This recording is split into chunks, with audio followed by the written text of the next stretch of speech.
भारतीय ज्ञान परंपरा अद्वितीय ज्ञानस्य प्रज्ञायाः च प्रतीकम् अस्ति, यस्मिन् ज्ञानविज्ञानस्य कर्मस्य धर्मस्य च भोगस्य त्यागस्य च अद्भुतः समन्वयः भवति। भारतस्य ज्ञानपरम्परा छात्राणां प्राध्यापकानां च मार्गदर्शकत्वेन वर्णिता अस्ति। विषय भारतीय ज्ञान परंपरा का परिचय और आवश्यकता।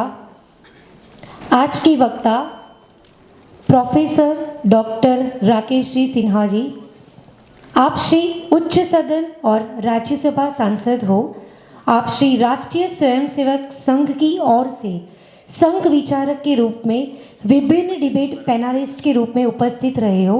आपने आरएसएस के संस्थापक डॉक्टर के.बी. हेडगेवार की जीवनी लिखी है तथा कई सारी और पुस्तकें भी प्रकाशित की है। वर्तमान में आप श्री दिल्ली विश्वविद्यालय में प्राध्यापक के रूप में कार्यरत हो। आप श्री को दीनदयाल उपाध्याय पुरस्कार से भी सम्मानित किया गया है। मेघालय राज्य का कंथौल गांव दत्तक लेकर उसके सर्वांगीण विकास के लिए आप कार्यरत हो। आपसे से अनुरोध है कि आप भारतीय ज्ञान परंपरा और आवश्यकता के बारे में चर्चा करें।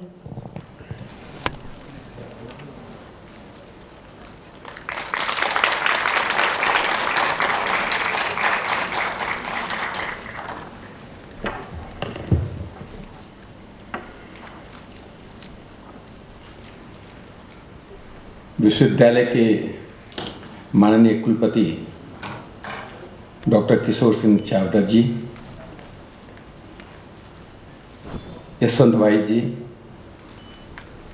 दीप कोइराला जी, आरसी गढ़वी जी, बालाजी राजे और सभागार में बैठे सभी बहनों और भाइयों, मैं विश्वविद्यालय को बधाई देना चाहता हूं कि एक महत्वपूर्ण विषय पर आज कार्यशाला आयोजित की गई है। हिंदू स्टडी सेंटर की यह पहल सराहनीय है। यद्यपि इसमें से कोई भी बात हमारे लिए नई नहीं है, इसलिए आपके मन में जो बात है उसी तक पहुंचने की मैं कोशिश करूंगा।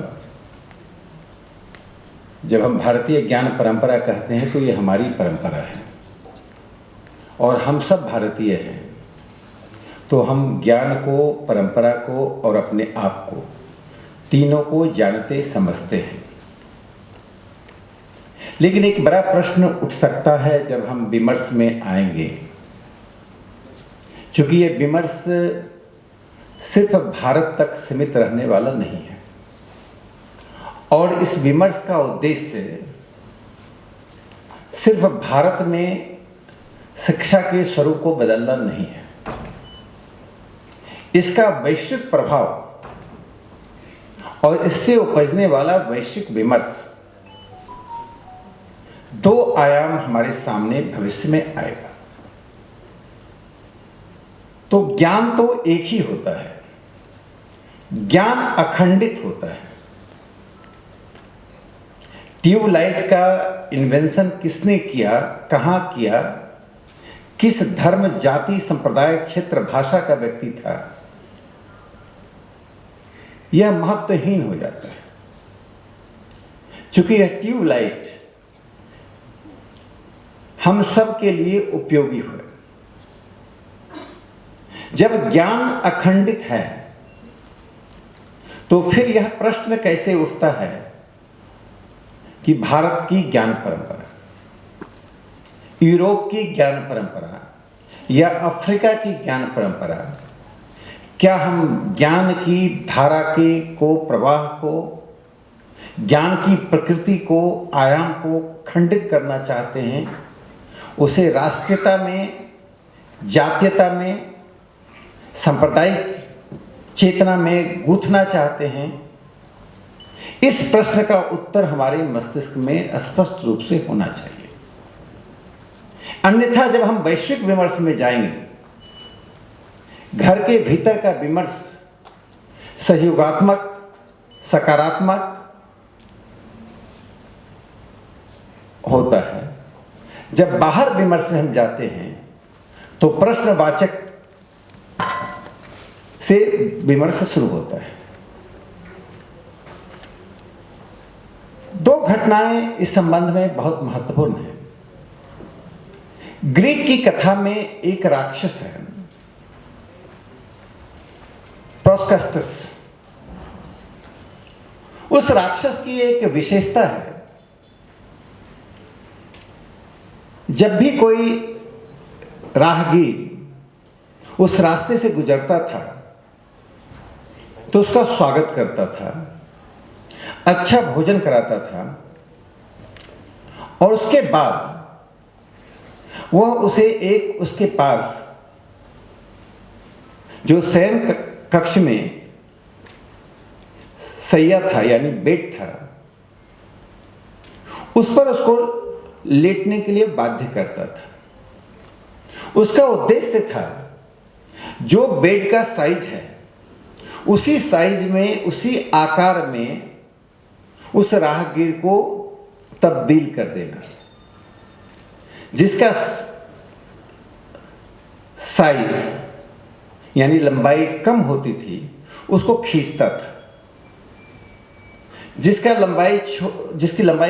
लंबाई अधिक होती थी उसको काटता था।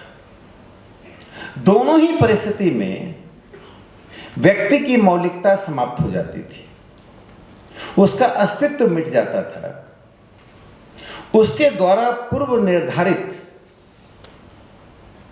आकार प्रकार के अनुकूल होना ही लक्ष्य था।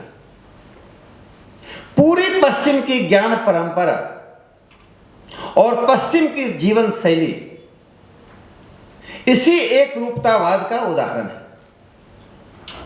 पश्चिम का आध्यात्म उठा ले, पश्चिम का विज्ञान उठा ले, पश्चिम का समाजशास्त्र उठा ले, अंततः उसकी परिणति, उसका लक्ष्य, उसका आदर्श एक रूपता में ही है। इसके कारण पश्चिम से उपार्जित ज्ञान, जो ज्ञान का सृजन होता है, अंततः वह मनुष्यता को समृद्ध करने की जगह वह भौतिकता को समृद्ध करता है और भौतिकता को समृद्ध करते हुए पूरी मानव श्रृंखला पर, मानव की यात्रा पर प्रश्न चिन्ह लगता है। दो विश्व युद्ध एक सामान्य उदाहरण है। तो पहले मैं पश्चिम के विज्ञान को लेता हूं। नागासाकी के बाद वहां का वैज्ञानिक भगवत गीता पढ़ता है, तब तक हिरोशिमा नागासाकी हो चुका होता है। यानी विनाशकारी आविष्कार के बाद उसको जो अनुभूति होती है वह सिर्फ अपने आप को संतुष्ट करने के लिए भारत की एक आध्यात्म की एक परंपरा का हिस्सा बनना चाहता है। भारत में शांति स्वरूप भटनागर एक वैज्ञानिक थे।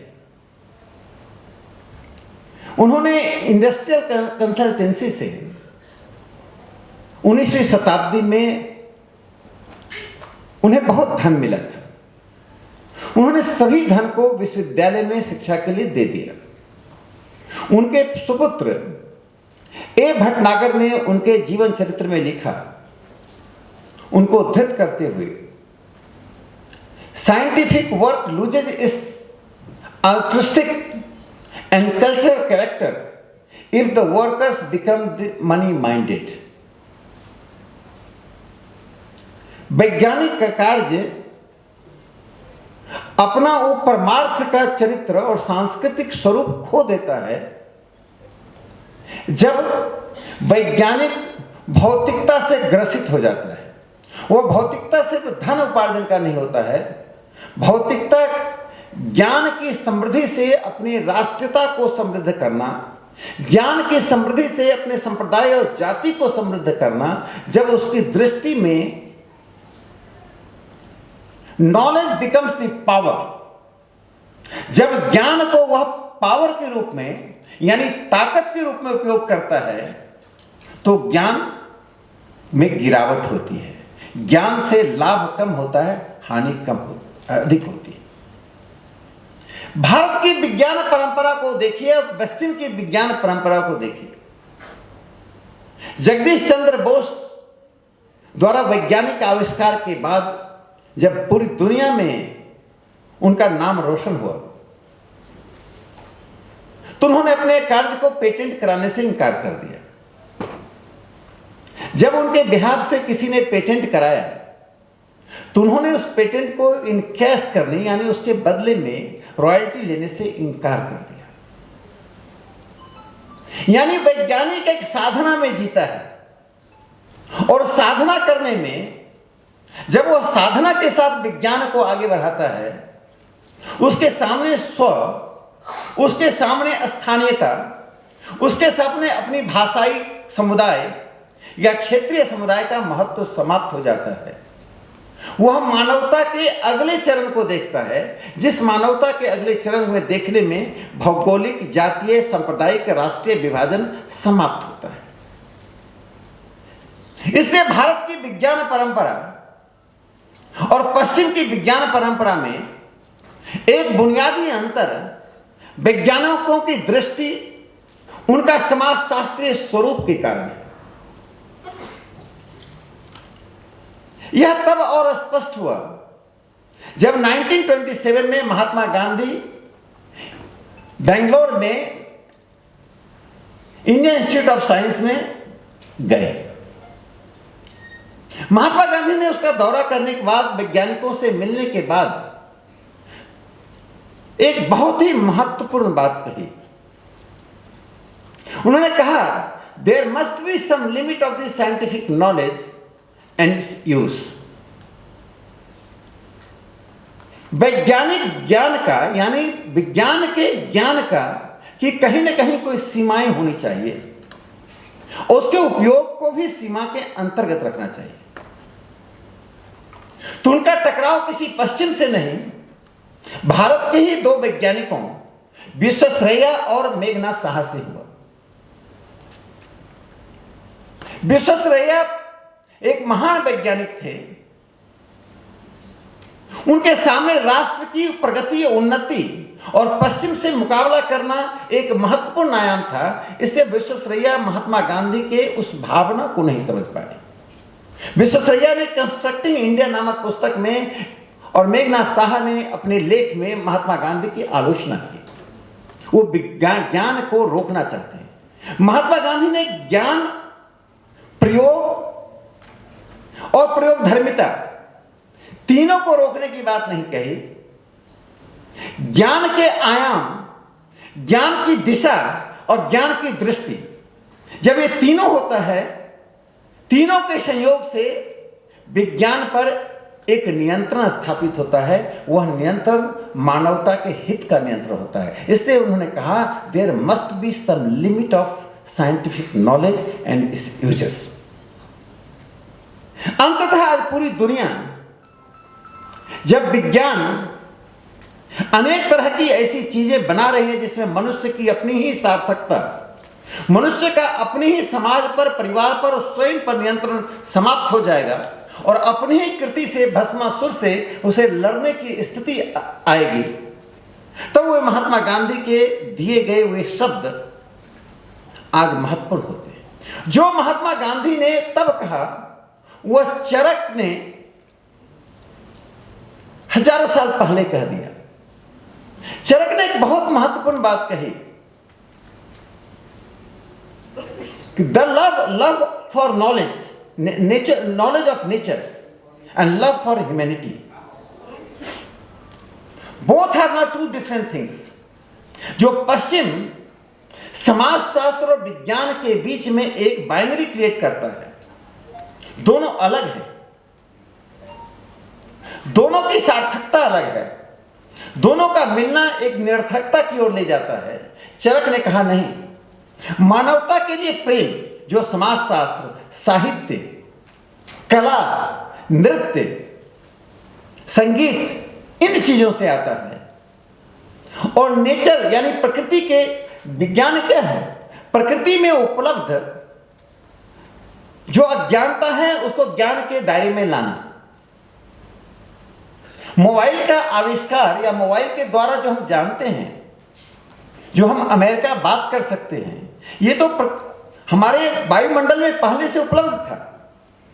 सिर्फ हमने ढूंढा किस तरह से अपनी आवाज को हम तरंगों में बदलकर हम माइक्रो सेकंड में कहीं पहुंचा सकते हैं। तो विज्ञान प्रकृति के, हमारा प्रेम है प्रकृति में उपलब्ध साधनों को जानने का। तो भारत की ज्ञान परंपरा विज्ञान और समाज शास्त्र साहित्य के बाइनरी को, यानी एक अदरिंग्स को, तुम कुछ और हो मैं कुछ और हूं, तुम्हारा राह कुछ और है मेरा राह कुछ और है, इसे समाप्त करता है। इसे यानी भारत की ज्ञान परंपरा में आयाम एक है, उसमें विभिन्नताएं हैं। इसलिए ज्ञान अखंडित होने के बावजूद भी, चूंकि पूरी दुनिया में ज्ञान की धाराओं में उन चीजों की अल्पता, न्यूनता या समझ की कमी है जो ज्ञान को संपुष्ट कर ज्ञान को मजबूत कर मनुष्य के अपने बुनियाद को मजबूत करे, वह भारत की परंपरा में उपलब्ध है। इसलिए हम इसे भारत की ज्ञान परंपरा कहते हैं। हम ज्ञान को अखंडित ही रखना चाहते हैं, लेकिन जो ज्ञान परंपराएं वहां चल रही हैं उनका प्रबोधन करने के लिए एक विशिष्ट नाम के द्वारा उनके सामने विमर्श में हम जा रहे हैं। दूसरा एक महत्वपूर्ण आयाम और है। जब मैं प्रोस्पेक्टस की बात कहा तो पश्चिम डायलेक्टिक्स की बात करता है, यानी द्वंद्व की बात करता है। हीगल से लेकर मार्क्स तक कोई विचार में द्वंद्व की बात करता है, कोई पदार्थ में द्वंद्व की बात करता है। भारत की ज्ञान परंपरा उस द्वंद्व की बात नहीं करता है, क्योंकि द्वंद्व के बाद जो पश्चिम जिस सिंथेसिस, जिस निष्कर्ष पर पहुंचता है उसकी ज्ञान परंपरा, वह फिर एक रूपता को ही स्थापित करता है। यानी कैपिटलिज्म तक पहुंचने के लिए, पूंजीवाद तक पहुंचने के लिए जो द्वंद्व हुआ, या साम्यवाद तक पहुंचने के लिए जो द्वंद्व तक करते हैं, फिर एक साम्यवाद, एक रूपता तक पहुंचते हैं। तो पूरी लड़ाई उनकी सभ्यता में, पूरी लड़ाई एकत्व स्थापित करने की है। भारत की परंपरा में इसकी भिन्नता है। इसके दो समय के दो छोर पे दो उदाहरण विद्यमान हैं। रविन्द्रनाथ टैगोर के उपन्यास गोरा में गोरा सुचित्रा से पूछता है, क्या भारत के पास कोई ईश्वर तक पहुंचने के लिए विशिष्ट रास्ता है जो दुनिया में नहीं है? हर जगह ईश्वर तक पहुंचने के रास्ते हैं, फिर भारत के ईश्वर के रास्ते को विशिष्ट रास्ता क्यों कहते हैं? तो सुचित्रा इसका जवाब देते हुए कहती है, भारत में हम जिस एक को देखते हैं उसमें अनंत होता है, जिस अनंत को देखते हैं उसमें एक होता है। पश्चिम एक ही देखता है, एक ही तक रहता है, एक ही तक पहुंचता है। हम अनंत में एक देखते हैं, उस अनंत को स्वयं में समावेशित कर लेते हैं, स्वयं को अनंत के सामने समर्पण कर देते हैं। यह इसलिए भारत में ईश्वर तक पहुंचने का एक विशिष्ट माध्यम है। लेकिन गोरा सुचित्रा का की यह बात, यह डायलॉग, जिसे रविन्द्रनाथ टैगोर ने कहा एंडलेस मैनिफेस्टेशन ऑफ एंडलेस, अनंत का की अभिव्यक्ति अनंत के रूप में होती है। यह याज्ञवल्क्य के उस घटना से और स्पष्ट हो जाता है। मैं कहा एक इस छोर की, एक हमारी सांस्कृतिक यात्रा के दूसरे छोर की घटना है। जनक के दरबार में याज्ञवल्क्य से एक प्रश्न आया। यह प्रश्न इसलिए आया कि जनक के दरबार में हजारों विद्वान पहुंचे थे। हम जानते हैं कि हमारे देश में शास्त्रार्थ की परंपरा रही। उस पर आने से पहले मैं इस घटना का जिक्र कर दूं। हजारों विद्वानों में पूछा गया कि आप में से अपने आप को सबसे बड़ा विद्वान कौन समझता है। अब यह बहुत कठिन सवाल था कि हर कोई तो अपने को आपको सबसे बड़ा विद्वान समझकर ही पहुंचा था। तो याज्ञवल्क्य ने उस प्रश्न का जवाब देने की जगह और था कि जो सबसे बड़ा विद्वान होगा उसे 1000 गाय और हर गाय के साथ 10 सोने के सिक्के मिलेंगे। तो याज्ञवल्क्य ने अपने सहायक से कहा, इन 1000 गायों को और इन सभी सिक्कों को अपने आश्रम ले चलो। तो जब उन्होंने घोषणा कर दी तो जनक के मंत्री ने पूछा, क्या अपने आप को सबसे बड़ा विद्वान समझते हैं? तो याज्ञवल्क्य ने कहा, मैं सबसे बड़े विद्वान के सामने अपने मस्तक को झुकाता हूं। यानी मुझे पता नहीं है कि सबसे बड़ा विद्वान कौन है, सबसे बड़ा विद्वान कौन है यह मुझे जानकारी नहीं है, यानी यह कोई हो नहीं सकता है। यह कहकर याज्ञवल्क्य ने उस हजारों विद्वानों के बीच में अपने आप को उस संदर्भ में सबसे अधिक विद्वता का व्यक्ति घोषित किया। तो फिर उसको प्रमाणित करने के लिए जनक के मंत्री ने उससे सवाल पूछा, कितने हिंदू देवता हैं? उन्होंने कहा 3306। फिर कहा कितने हिंदू देवता हैं? तो कम होते गए, होते होते उन्होंने कहा 33। फिर कितने हिंदू देवता हैं? उन्होंने कहा 9। फिर कितने हिंदू देवता हैं? उन्होंने कहा 6। कितने हिंदू देवता हैं? उन्होंने कहा 3। कितने हिंदू देवता हैं? 2। कितने हिंदू देवता हैं? 1।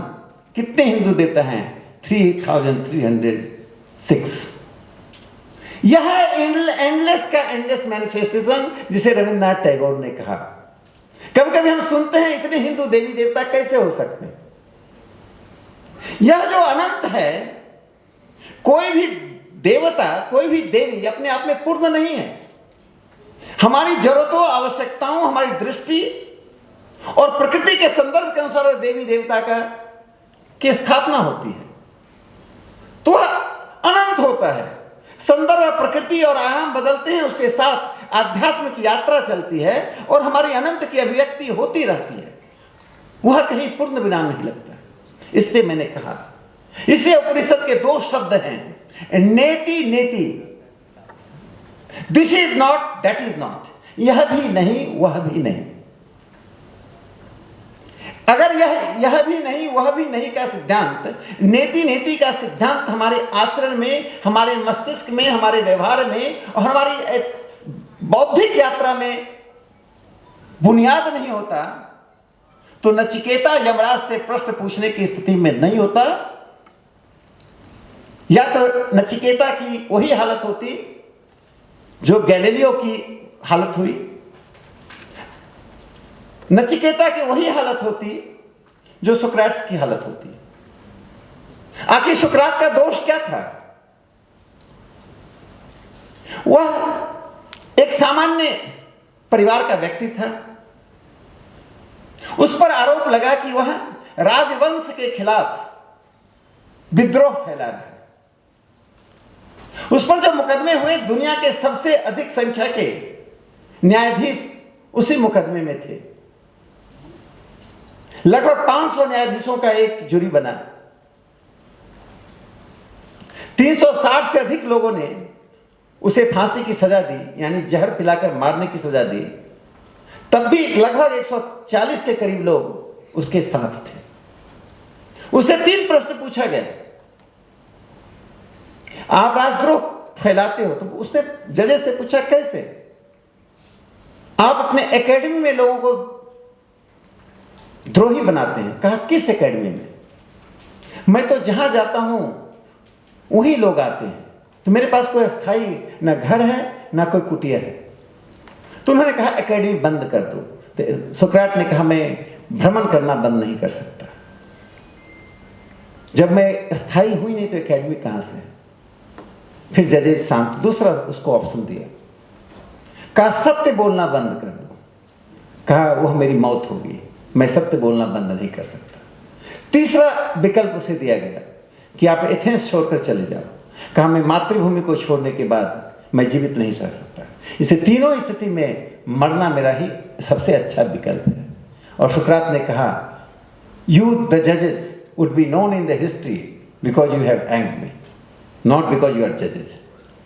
तो यह जो पश्चिम की अवधारणा है, जिसमें गैलीलियो की खोज के बाद उसे सजा होती है और उसकी मौत के बाद उसको दफनाया ऐसी जगह पर जाता है जिससे उसका अपमान हो, और एक लगभग 200 साल लग गए मृत्यु के बाद पूरे ईसाई समाज और संगठन को इस बात को स्वीकार करने में उसे फिर से सम्मान लौटाया जाए। इसलिए जहां नेति नेति है, जहां लव फॉर ह्यूमैनिटी और लव फॉर नेचर दोनों में एक रूपता है, जहां भौतिकता को समृद्ध करने की जगह, मनुष्य को आराम तलबी बनाने की जगह, मनुष्य को आलसी बनाने की जगह, मनुष्य को पुरुषार्थी बनाने की बात है, वहां का ज्ञान विज्ञान, और जो ऐसा करे वहां का ज्ञान विज्ञान में अंतर है। इसलिए हम कहते हैं भारत की ज्ञान परंपरा। मैंने कहा मनुष्य को आलस्य बनाने की बात, विज्ञान क्या कर रहा है? मनुष्य को की मानसिक भौतिक शारीरिक निर्भरता को बढ़ा रहा है। मनुष्य समाज से अपने आप को पीछे हटा रहा है, और ऐसी स्थिति में विज्ञान घातक सिद्ध हो रहा है। तो इसलिए भारत के समाजशास्त्र और पश्चिम के समाजशास्त्र के अंतर को भी समझना पड़ेगा। लेकिन पश्चिम ने और हमारे बीच में इस अंतर के बाद हमारी ज्ञान परंपरा की कोई वैशिष्ट्य क्या थी? जो ज्ञान प्राप्त करते हैं, जो ज्ञान की साधना करते हैं, वो भौतिकता के दास नहीं रह सकते। भौतिकता का दास होकर कोई समाजोपयोगी और मानवता का समृद्ध करने वाला ज्ञान नहीं दे सकता। इसलिए ज्ञान के साधकों की एक बड़ी श्रृंखला रही है। उस श्रृंखला में जो 3 महत्वपूर्ण आयाम है जिसको समझना पड़ेगा। मनुष्य के मन और मस्तिष्क की पूर्ण स्वतंत्रता। भारत की ज्ञान परंपरा में यदि मनुष्य के मन मस्तिष्क और वातावरण में अशुद्धता आई, यानी जैसे पर्यावरण में प्रदूषण होता है, यदि उसमें कहीं पर भी प्रदूषण लाने की कोशिश गई, लगाम लगाने की कोशिश की गई, तो भारत की ज्ञान परंपरा सिर्फ एक मुहावरा बनकर रह जाएगा। भारत की ज्ञान परंपरा जीवित इसलिए है कि नचिकेता और यमराज का वह स्वरूप दिखाई पड़ता है जिसमें हम कौन, क्यों, कैसे का सवाल पूछने का पूर्ण अधिकार रखते हैं। अधिकार को लेजिटिमेसी होती है, अधिकार को सोशल सपोर्ट होता है, अधिकार में सांस्कृतिक एक यात्रा का समर्थन होता है और भविष्य सुनिश्चित करता है। आपके सम्मान पर चोट नहीं होता है, आपकी स्वतंत्रता पर चोट नहीं होता है। तो भारत की ज्ञान परंपरा में पहली चीज वह है। दूसरा, critical faculty of mind. Bharat की ज्ञान परंपराएं मनुष्य के मस्तिष्क को आलोचनात्मक बनाती हैं। यदि मनुष्य का मन आलोचनात्मक नहीं रहा और आलोचनात्मक दृष्टि से हमने चीजों को देखना नहीं शुरू किया, तो कोई भी धारा एक समय के बाद रुक जाती है। फिर हम ऐसी स्थिति में आते हैं कि हमारा मस्तिष्क एक तरह से पूरी बर्फ की तरह बन जाता है। हमें खुद समझ में आता है कि क्या करें, और हमारा बौद्धिक पुरुषार्थ, जिसको अंग्रेजी में कहते हैं स्पाइनलेस होना, बौद्धिक पुरुषार्थ इतना कमजोर हो जाता है कि हम सच बोलना, सच पर प्रकाश डालना कठिन हो जाता है। इसलिए भारत की ज्ञान परंपरा जीवित रही कि मुगल आए, लेकिन हमने अपनी आलोचनात्मक दृष्टि नहीं छोड़ी। आखिर समर्थ रामदास और तुलसीदास कोई आज की शासन व्यवस्था नहीं थी कि बना हुआ मंच, राज्य का समर्थन, आर्थिक संसाधन, स्वतंत्रता को सुनिश्चित करना, सभी प्रकार की प्रतंत्रता, सभी प्रकार के प्रतिकूल प्रबोधन के बावजूद आलोचनात्मक दृष्टि से समर्थ रामदास जी ने भजन कीर्तन के साथ साथ उपदेशात्मक तरीके से मनुष्य के मन को आलोचनात्मक बनाया। उसी ने ज्ञान परंपरा को जीवित रखा। तो एक छोटी सी मैं कहानी बताता हूं कि पुरुषार्थ का महत्व क्या होता है। बंगाल में नादिया नाम का एक जगह है।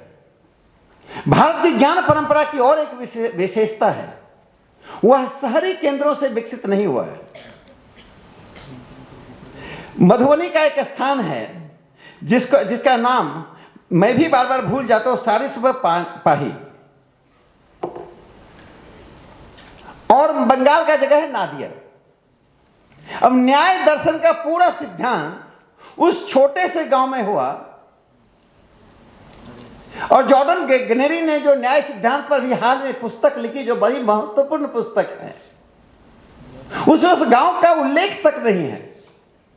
पूरी न्याय परंपरा की जड़ें आज भी वहां न्याय परंपरा को लोग जीवित रखे हुए हैं। तो नादिया में ये राजा शिवचरण वहां के राजा होते थे, और राजा शिवचरण हुए थे जिन्होंने विलियम जोन्स को, जिन्होंने भगवत गीता का अनुवाद किया, उनको प्रश्रय दिया था।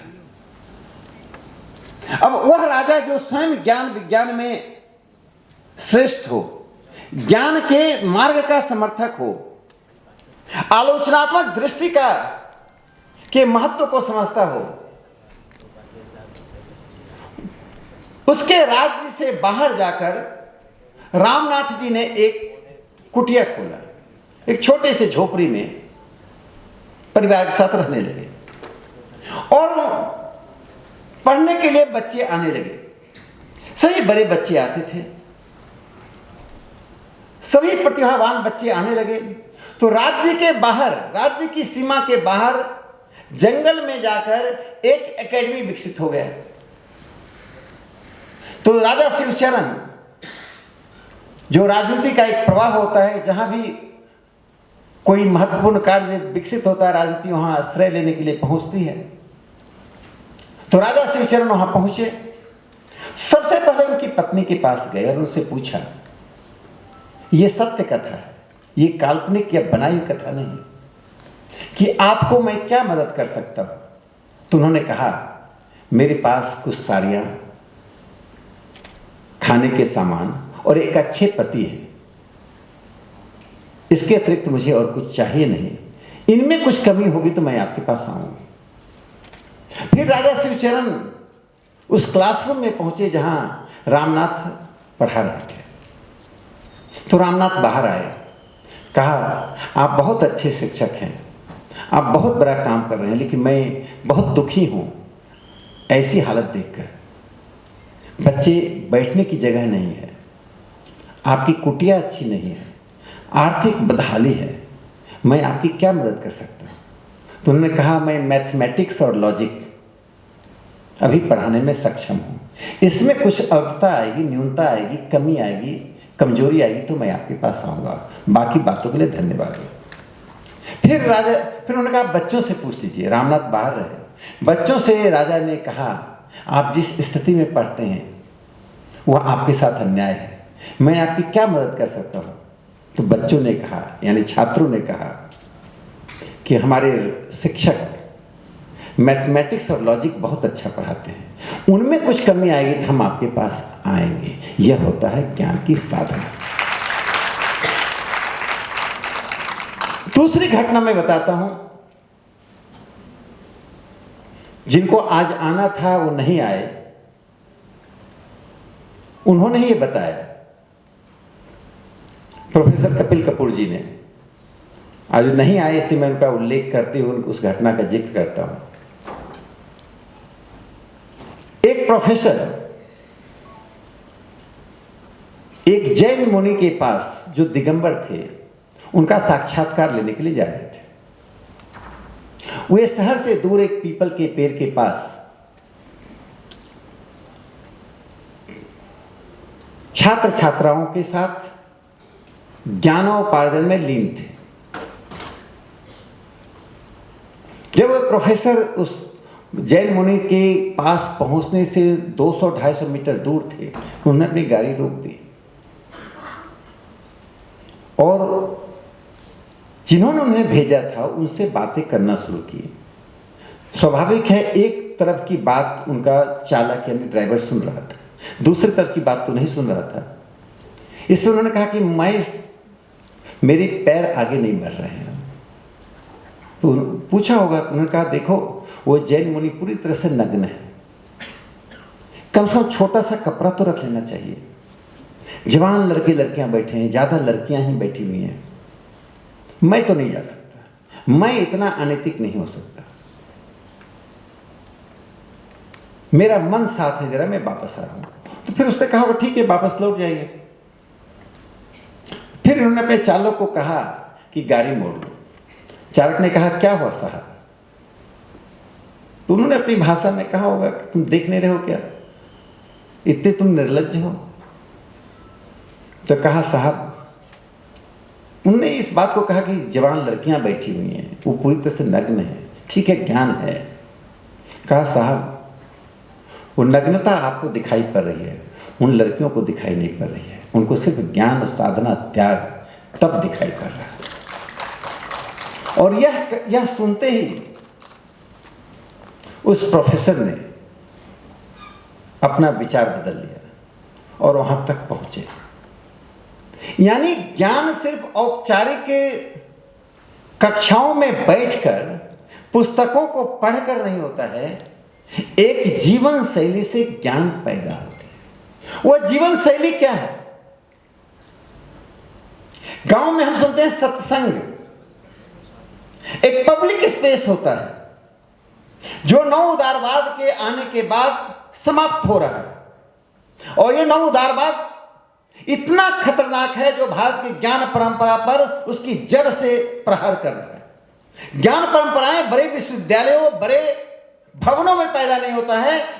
ज्ञान की परंपराएं अनाम जगहों से, अनाम लोगों से पैदा लेता है। वेद के रचनाकार का नाम किसी को नहीं मालूम है, यानी कि किसी विश्वविद्यालय के प्रांगण में किसी कुलपति, किसी प्राध्यापक, किसी राजनेता की उपस्थिति में वह ज्ञान की रचनाएं नहीं हुई है।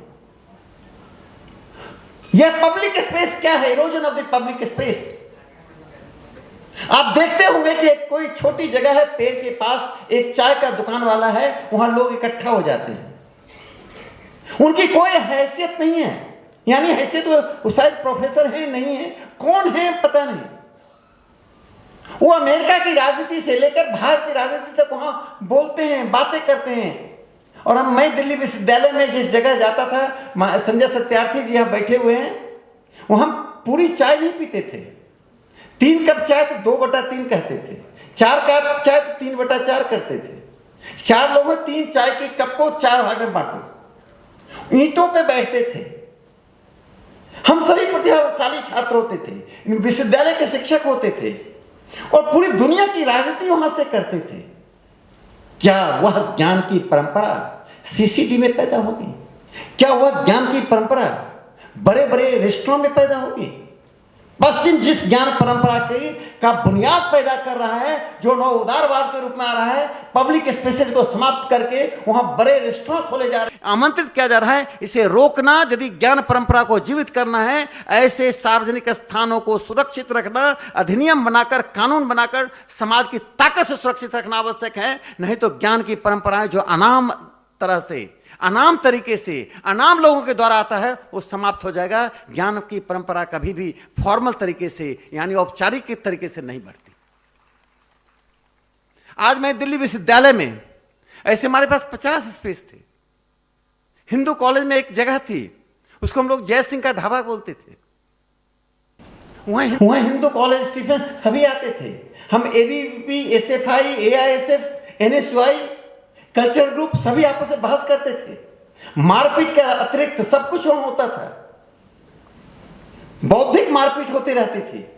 उसी बौद्धिक मारपीट से हम उसमें लड़ते थे, लेकिन लड़ने वाले की बात हमारे मस्तिष्क में आती थी, उसकी अच्छाइयां आती थी और परंपराएं बढ़ती थी। आज ना जयसिंह का ढाबा है, कोलकाता के ऐसे कई जगह समाप्त हो गए। गांव में आप देखते हैं, लोग कहते हैं वहां बैठा हुआ होगा, वो सत्संग, वही सत्संग जो सूक्ष्म रूप में होता है, स्थूल रूप में जो होता था शास्त्रार्थ बोलते थे। वो शास्त्रार्थ क्या था? वो हार जीत के लिए नहीं होता था, ज्ञान को आगे बढ़ाने के लिए, ज्ञान की नई नई धारा को उपार्जित करने के लिए होता था। काशी में गंगाधर शास्त्री बड़े विद्वान थे। गंगाधर शास्त्री और प्रज्ञा चक्षु यानी जो दिव्यांग थे गट्टूलाल, इनके भी शास्त्रार्थ हुआ। देखने के लिए 10,000 लोग सुनने देखने के लिए उपस्थित थे। स्वामी दयानंद सरस्वती, काशी जो मूर्ति पूजा की का दुनिया का केंद्र है, हर चौक चौराहे पर मूर्ति है। घंटा और घंटी कहां से बज रहा है कोई अंदाज नहीं लगा सकता है, इतनी घंटियां बजती हैं मंदिरों में। उस जगह पर मूर्ति पूजा का विरोध करने के लिए, तर्क के द्वारा मूर्ति पूजा की उपयोगिता पर सवाल खड़ा करने के लिए स्वामी दयानंद सरस्वती और बाल शास्त्री के बीच शास्त्रार्थ हुआ। 50,000 लोग थे। काशी के राजा अध्यक्षता कर रहे थे। किसी ने किसी पर पत्थर नहीं फेंका। तीसरे घटना ये गंगाधर शास्त्री का हुआ, स्वामी दयानंद सरस्वती का हुआ। बाल शास्त्री आए, एक बच्चा झा मिथिला से 600 लोगों कर आए, और मिथिला से 600 लोग आए और उन्होंने ज्ञान परंपरा पर पूरी बहस की। काशी के विद्वानों को पराजित करना चाहते थे। चूंकि राजा राम शास्त्री ने मिथिला के विद्वानों को पराजित किया, लेकिन तब भी काशी जीता, लेकिन मिथिला हारा नहीं। हार जीत की कल्पना हमारे विद्या की धारणा में होती ही नहीं। यह जो शास्त्रार्थ से सत्संग और उस सार्वजनिक स्थान की उपयोगिता, अनाम लोगों की वैधानिकता, उनकी उपस्थिति, उनका आधार कार्ड, उनकी डिग्रियां नहीं पूछा जाना, यह भारत की ज्ञान परंपरा का एक integral dimension of the Indian knowledge system है। इसलिए औपचारिक शिक्षा केंद्रों के अतिरिक्त अनौपचारिक शिक्षा केंद्र, अनौपचारिक प्रबोधन के केंद्रों को पुनर्जीवित करना, मजबूत करना हमारा नैतिक, ऐतिहासिक, विरासत केंद्रित दायित्व है।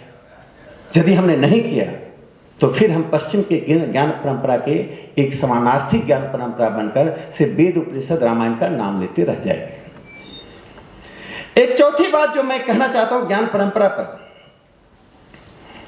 हिंदू पैट्रियट ने 6 अप्रैल 1854 को एक संपादकीय लिखा, 1854 में। आज हिंदू स्टडी सेंटर है, उस पत्रिका का नाम हिंदू पैट्रियट है, उसे पढ़ना चाहिए। उसका स्तर कितना ऊंचा था। उसने लिखा कि the end objective of the contemporary knowledge system is to make accountants and the letter writers. जो पश्चिम ने हमें ज्ञान की पाठ पढ़ाया, उसमें 2 ही चीज हम पैदा करें, एक अच्छा अकाउंटेंट और दूसरा अच्छा लेटर लिखने वाला। संभवतः जो शिक्षा पद्धति नेहरू युग में हमें दी गई, उसी को मजबूत किया गया। इसलिए हम समाजशास्त्र में यूरोप केंद्रित हो गए। जो यूरोप सोचता है, जो यूरोप बोलता है, जो यूरोप लिखता है, उसे भारत के समाजशास्त्री बोलते हैं, लिखते हैं, सोचते हैं। हम जब अध्ययन के लिए विश्वविद्यालय गए तो हमें कहा कि हम आधुनिक युग में हैं। हमें लगा ठीक है, हम आधुनिक युग में हैं। अचानक कुछ दिन के बाद आ गया पोस्ट मॉडर्न स्टेज, हम पोस्ट मॉडर्न हो गए, उत्तर आधुनिक युग में आ गए। मैंने कहा मैं तो वही हूँ, हमारे आसपास का वातावरण भी वही है, हमारी आर्थिक सामाजिक सांस्कृतिक परिस्थिति भी वही है। तो कल तो आधुनिक थे, आज उत्तर आधुनिक हो गए, ये क्या है? पश्चिम ने इजहार किया, वो समाज को उलझा कर रखता है। तो पश्चिम के ज्ञान केंद्रित होने के कारण वह सिद्धांत भी देता है। मैं बार बार कहता हूं, in knowledge system of Europe there is a division of thoughts, division of actions. एक वहां जनरल डायर पैदा होगा तो वहां लास्की पैदा होगा। लास्की डायर को अहिंसक बनाने की स्थिति में नहीं है, न डायर लास्की को हिंसक बनाने की स्थिति में है, लेकिन दोनों ही पश्चिम के परंपरा को लेकर चलते हैं। एक पश्चिम को का दिखाने का स्वरूप है, एक पश्चिम का की अंतरात्मा है। इसलिए इस ज्ञान परंपरा से निकलते हुए हमें किस साहस का परिचय देना होगा। हमें से बहुत से लोग, मैं फ्लाइट से आ रहा था तो मेरे बगल में जो व्यक्ति बैठा हुआ था, उसका कुछ दिन पहले की बात है, उसका भोजन पहले से निश्चित था, पेमेंट किया हुआ था। तो जब लेकिन वो नहीं ले रहा था। चूंकि मैं उस मानसिकता से गुजर चुका था, इसलिए मैंने उसको मन को पढ़ लिया। एयर होस्टेस इस तरह से अंग्रेजी में बोल रही थी, बेचारा वो क्या बोलता, वो उसने यस नो ऑल राइट में अपना काम चला लिया, कहा no no no sir anything no sir any beverage no. ये अब बेचारा बेवरेज का मतलब नहीं समझता था, वो सोचा पता नहीं क्या दे देगी। तो मैंने उसको कहा कि आपका पेमेंट किया हुआ है, आप ले लीजिए, आप नहीं खाइए, आप किसी को दे दीजिए, क्यों छोड़ रहे हैं। तो बोला पेमेंट क्या हुआ? हम कहा वो क्या कर रही थी। मैं कहा कि आप जो खाना चाहते बताइए, क्या खाना चाहते। मैंने हिंदी में बताया, उन्होंने उसको बुलाया और कहा कि ये सब दो। अच्छे अच्छे लोग अपना आत्मविश्वास खो जाते हैं दो अंग्रेजी के शब्द सुनकर। हम भूल जाते हैं कि पश्चिम क्या करता है। पश्चिम आपके मस्तिष्क में अपराध बोध डालता है, हायरार्की ऑफ सिविलाइजेशन क्रिएट करता है, सिविलाइजेशन का, सभ्यता का सोपान क्रिएट कर देता है और अपने को उच्च सोपान पे रखता है। कभी भाषा के द्वारा, कभी समृद्धि के द्वारा, कभी पुस्तक के द्वारा, कभी प्रकाशक के द्वारा, कभी पोशाक के द्वारा। उससे पूरे आत्मविश्वास के साथ, जैसे महात्मा गांधी ने 1931 में जाकर लंदन में अपने भाषण देते हुए कहा कि you are cutting a beautiful tree. आप भारत की शिक्षा को समाप्त करके एक सुंदर वृक्ष को तोड़ रहे हैं। उसी को धर्मपाल जी ने एक ब्यूटीफुल ट्री नाम की पुस्तक लिखी है। उसी साल 1931 में professor Krishnachandra Bhattacharya Ashutosh memorial lecture देते हुए कोलकाता में कहते हैं, स्वराज इन आइडिया, राजनीतिक भौतिक पराधीनता दिखाई पड़ती है, मनुष्य के ऊपर मनुष्य का आधिपत्य दिखाई दृश्य होता है, दिखाई पड़ता है। वो उसका दास हो गया, वो उसके अधीन हो गया, उस पर उसका आधिपत्य हो गया, वह उसका फॉलोवर हो गया, वह उसका, ये सब दिखाई पड़ता है। लेकिन सांस्कृतिक और विचारों का जब आधिपत्य होता है वह बहुत धीरे धीरे स्लो होता है, इंक्रीमेंटल होता है। पहले हम उसका विरोध करते हैं, फिर हम प्रतिरोध करते हैं, पहले अपोज देन रेजिस्टेंस, उसके बाद हम बाध्यता में यानी कंपल्सन उसको स्वीकार करते हैं, हम उसको मानते हुए उसका विरोध करते हैं, बाद में उसको हम अपने को सभ्य होने का स्वरूप मान लेते हैं। इसीलिए फ्रैंक फैनोन ने, जो एक मार्क्सिस्ट था और डीकोलोनाइजेशन की बात करता था, उसने कहा कि जो कोलोनाइज्ड होते हैं they have tendency to imitate. जो उपनिवेशवाद के अंतर्गत रहते हैं उनमें एक प्रवृत्ति डेवलप कर जाती है, प्रवृत्ति विकसित होती है कि उनको अपने से सर्वोच्च मानकर, सुपीरियर मानकर उनका नकल करना। आज हमारा पोशाक, हमारी बोली, आज़ादी के बाद भी अंग्रेजी बोलने वाला कोई अंग्रेजी में भाषण देता कहता बहुत विद्वान व्यक्ति है, क्या बोला पता नहीं, अंग्रेजी अच्छा बोला, विद्वान व्यक्ति। अंग्रेजी और भारतीय भाषाओं का अंतर मैं बताता हूं। दोनों भाषाएं किस बात का प्रतिनिधित्व करती हैं, मैं अपने स्वयं के अनुभव से बताता हूं। जब हमारे सुब्रमण्यम स्वामी जी या दक्षिण का कोई व्यक्ति गुजरात आए, सुब्रमण्यम स्वामी भारतीय विचार मंच के आयोजन में आए और हिंदी बोल रहे थे, तो हिंदी बोलते समय कभी हकलाते थे, कभी रुकते थे, कभी टूटते फूटते थे।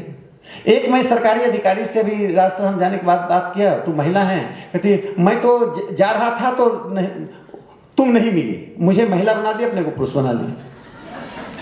और मैं और लंबे बात किया कि मुझे अच्छा लग रहा था, कभी मुझे स्त्रीलिंग बना दे, कभी मुझे पुल्लिंग बना दे, कभी मुझे उभयलिंग बना दे।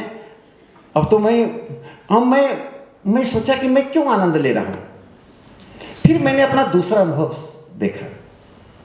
जब मैं टीवी चैनल पर शुरू में जाता था, अभी भी मेरी अंग्रेजी टूटी फूटी है, कभी ही की जगह सी बोल देते हैं, कभी हीज बोलने की जगह हर बोल देते हैं, कभी हैज की जगह हैड बोल देते हैं।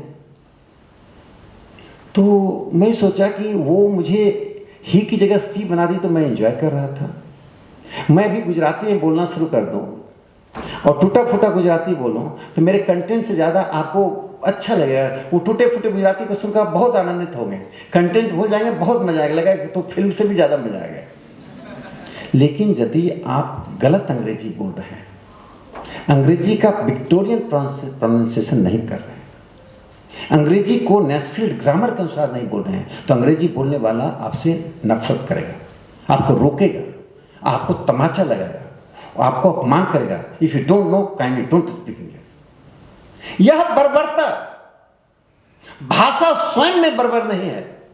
भाषा की उत्पत्ति किस मस्तिष्क से, किस वातावरण में, किस पर्यावरण में, किस ऐतिहासिक यात्रा में हुई, उससे वह भाषा अपने चरित्र को लेकर सामने आती है। गलत अंग्रेजी बोलना अपराध है, गलत हिंदी बोलना हमारे उत्साह वर्धन करने वाला है।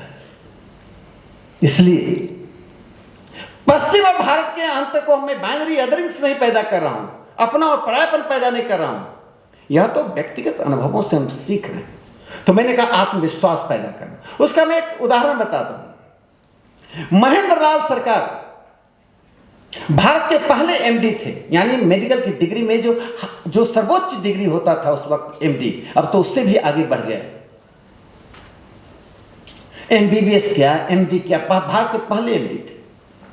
उन्होंने अपने चिकित्सकों के बीच में कहा कि जो एलोपैथिक मेडिसिन है वह उपयोगी है, वह रिसर्च पर आधारित है, शोध पर आधारित है, लेकिन हजारों साल के शोध पर आधारित होम्योपैथी भी है। वह रोगियों को जहां जरूरत पड़ता था एलोपैथिक, जहां पर जरूरत पड़ता था होम्योपैथिक, दोनों दवा देते थे। यह इतना अपमान महसूस हुआ पश्चिम को कि उन्हें महेंद्र लाल सरकार को अस्थायी रूप से बहिष्कृत कर दिया गया। उनकी डिग्री नहीं छीनी गई, लेकिन उनकी लेजिटिमेसी छीन ली गई। For doctors you are not no doctor. किसी चिकित्सक अधिवेशन को बुलाया नहीं जाता था, उनके लिए डॉक्टर शब्द का उपयोग नहीं होता था, लेकिन वो डटे रहे। महेंद्र लाल सरकार ने जो काम 19वीं शताब्दी में किया, वह काम हम इस शताब्दी में भी नहीं कर पा रहे, हम डर डर के बढ़ा रहे। इससे मैं भारत की सरकार और प्रधानमंत्री नरेंद्र मोदी जी को इस बात के लिए अभिनंदन करता हूं। उन्होंने एक नेशनल रिसर्च फाउंडेशन खोला और आगे से आने वाले समय 50,000 करोड़ रुपए देने की बात कही।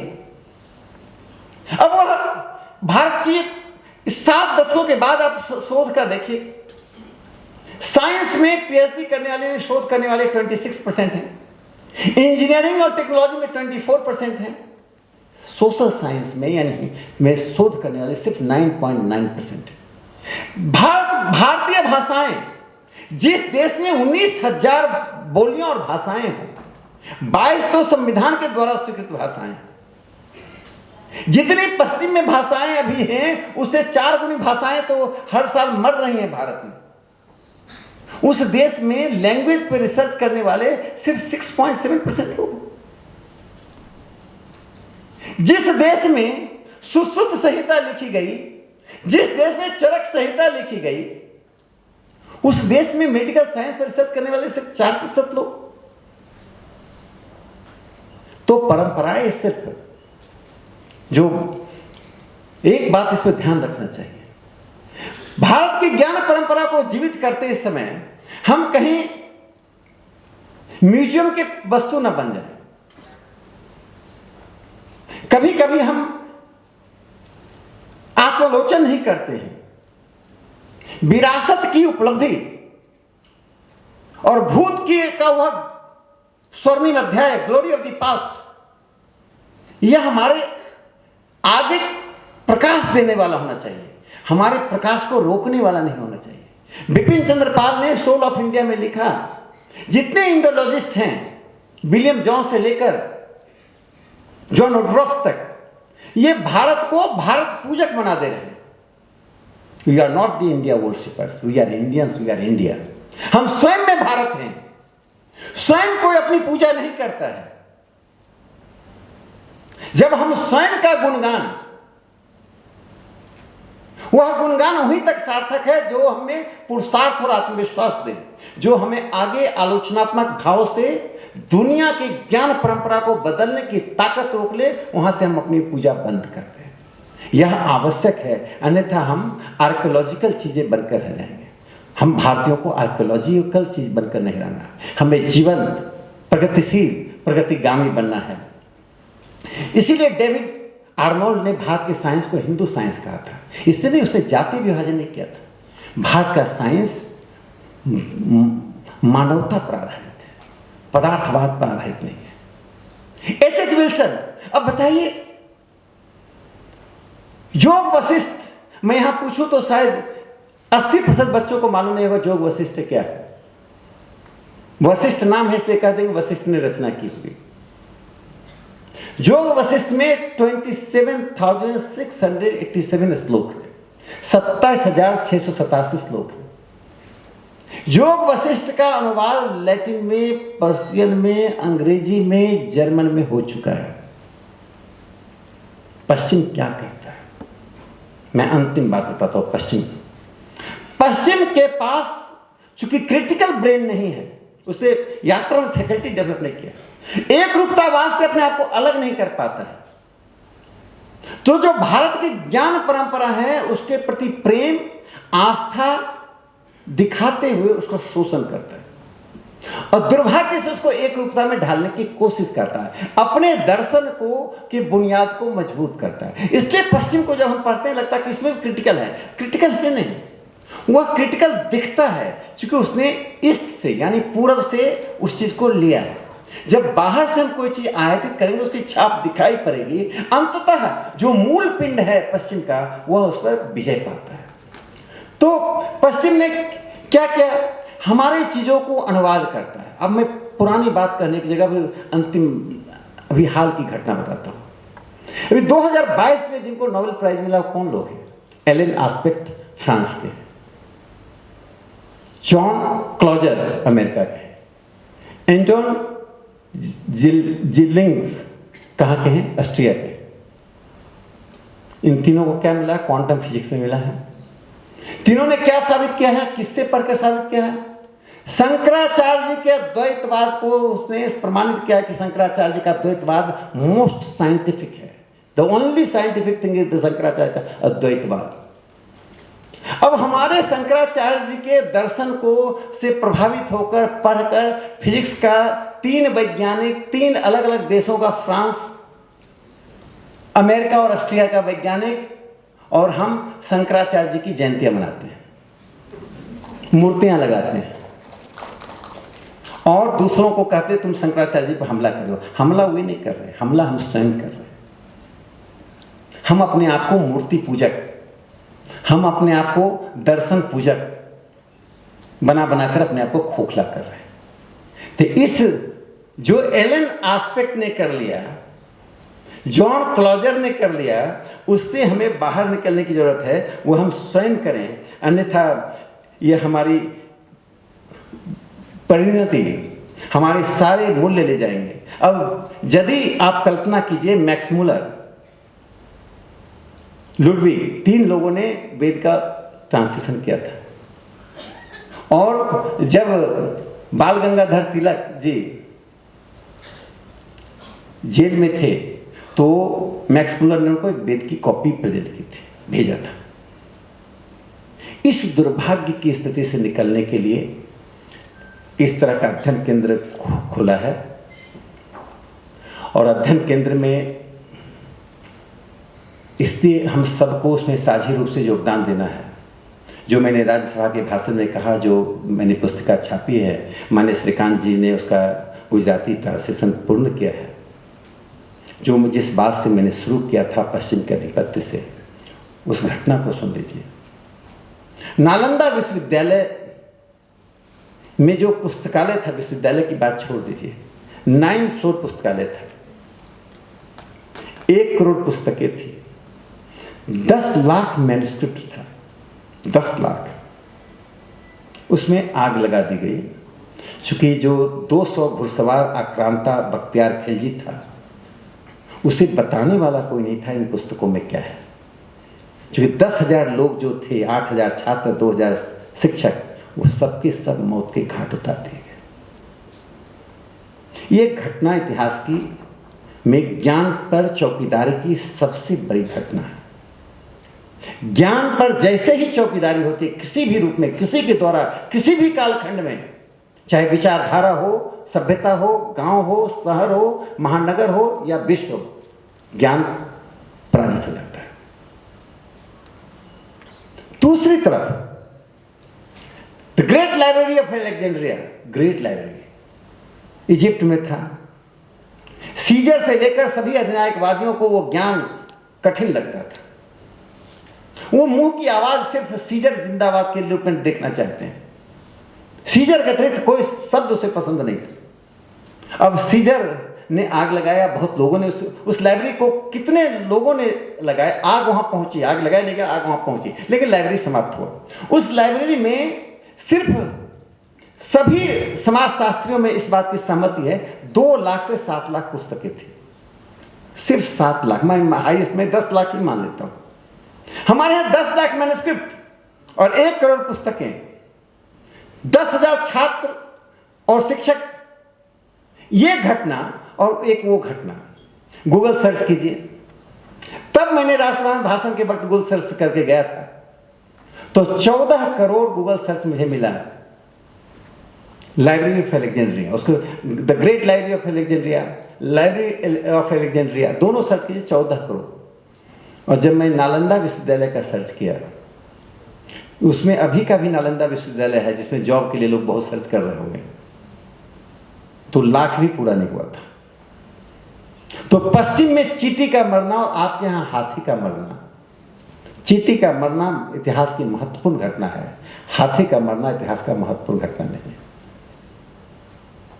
पश्चिम आप इतिहास की किताब में बोस्टन टी पार्टी, हम जब मैं 9th-10th में, तो बोस्टन टी पार्टी, 300 चाय के बैग को जहाज से उतार कर फेंक दिया गया। तो बोस्टन टी पार्टी अमेरिका की घटना, अमेरिकन इंडिपेंडेंस की घटना हिंदुस्तान की किताब में पढ़ रहे थे, हम उसे रट कर जाते थे एग्जाम देने के लिए।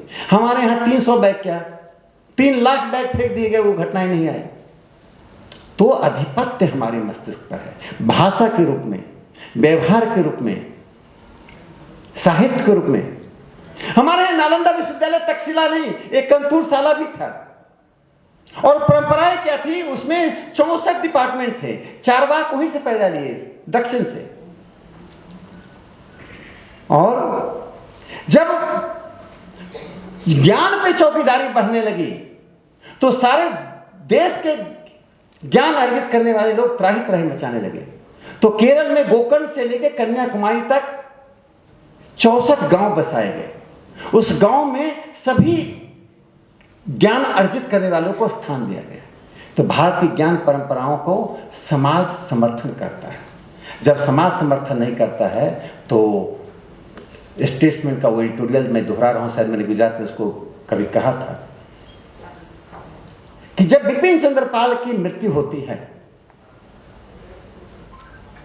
जिन्होंने सोल ऑफ इंडिया लिखा, वंदे मातरम अखबार का संपादन किया, भारत के सांस्कृतिक राष्ट्रवाद और क्रांतिकारी गतिविधियों के वे सजग प्रहरी और सजग नेतृत्व करने वाले थे, जो महर्षि अरविंद लोकमान्य तिलक के समकक्ष थे। उनकी मृत्यु के बाद स्टेट्समैन ने एक संपादकीय लिखा, और संपादकीय में लिखा, all the nationalist newspapers who are shedding the tears, जो राष्ट्रवादी अखबार आंसू बहा रहे हैं, वह आंसू किसके लिए बहा रहे हैं? उसमें लिखा कि वह यह जानते हुए यह राष्ट्रवादी है, यूरोप के और साम्राज्यवाद के खिलाफ लड़ रहा है, despite the fact that the newspaper owned and edited by Europeans, we have provided him columns, हमने उनको स्तंभ दिया, because we are knowing that he was the honest nationalist, हम जानते थे बहुत ईमानदार राष्ट्रवादी है। आगे जो लिखा, there was no alternative means available to this Everest pain of India, Bharat के योग्यतम प्रतिभा के पास अपने जीवन को चलाने के लिए हमारे स्तंभ, there are several letters in our file, वो अब काल्पनिक ने लिखा, there are several letters in our file, Bipin Chandrapal के द्वारा लिखे गए पत्र, which show that no alternative means was available to this everest pen of India, Bharat के योग्यतम व्यक्ति के पास कोई वैकल्पिक साधन उपलब्ध नहीं था। तो हम मेमोरियल लेक्चर, मूर्ति पूजा की संस्कृति से बाहर निकलकर हम ज्ञान की साधना करें, आलोचनात्मक ज्ञान को बढ़ाएं, औपचारिक और अनौपचारिक ज्ञान की दोनों धाराएं साथ साथ चलें, क्योंकि ज्ञान की सभी धाराएं अनौपचारिक तरीके से ही आगे बढ़ती हैं, ज़्यादा मौलिक होती हैं। तभी जो नई शिक्षा पद्धति आई है, मैं भारत सरकार का अभिनंदन करता हूँ, बधाई देता हूँ कि एक लंबे समय के बाद वो शिक्षा पद्धति लाई जो उसने मेकाले को झूठा साबित किया, जिसने कहा पश्चिम का लाइब्रेरी का एक सेल्फ, एक अलमीरा पूरे भारत के सभी ज्ञान की पुस्तकों के बराबर है। अब वो झूठा साबित हो रहा है, जब भारत की ज्ञान परंपराएं अपने वो राख के नीचे से जो चिंगारी बची हुई निकल रही है, हमारे ये नौजवान साथी, आने वाली पीढ़ी उस ज्ञान परंपरा के वाहक होंगे, और वही भारत में बड़े महल नहीं, बड़ी सेनाएं नहीं, ये ज्ञान की ही धारा भारत को विश्व गुरु बनाएगा। बहुत बहुत धन्यवाद।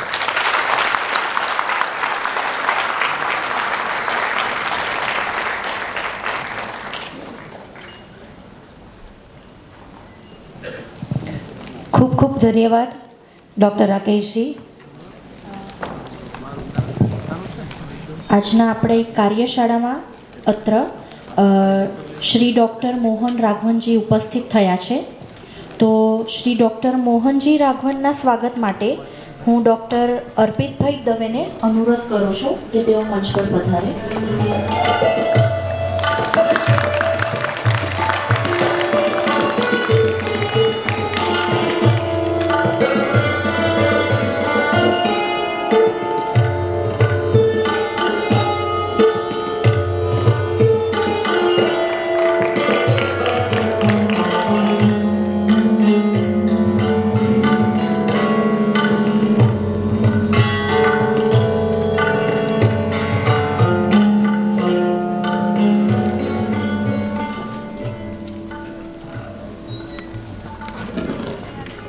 ખૂબ ખૂબ આભાર। આપણી વચ્ચે હમણાં જે ઉપસ્થિત થયા છે એ આપણું જે સમાપન સત્ર છે એના વક્તા છે ડૉક્ટર મોહનજી રાઘવન સાહેબ। હવે આપણા 2 સત્ર પૂર્ણ થયા,